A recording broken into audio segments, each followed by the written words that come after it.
Dušan Arena, hoří, Plzeň stojí jako zeď. 6. minuta prásk. Lukáš Červ otevírá skóre.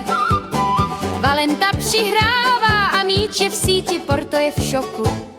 Češi vedou 1-0, fanoušci hlasitě řvou. Viktoria! Viktoria Porto, bojujte do poslední vteřiny. Čer schoroval brzy, ale Porto se nevzdává, bratři.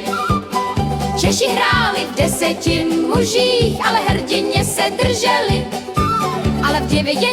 minutě gól, remíza, epické drama. Samu neproměnil penaltu před přestávkou.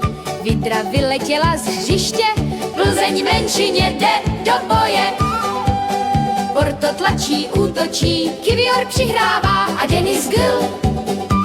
Střela v 9 brankách, Jen majeme, Porto zachraňuje večer. finále.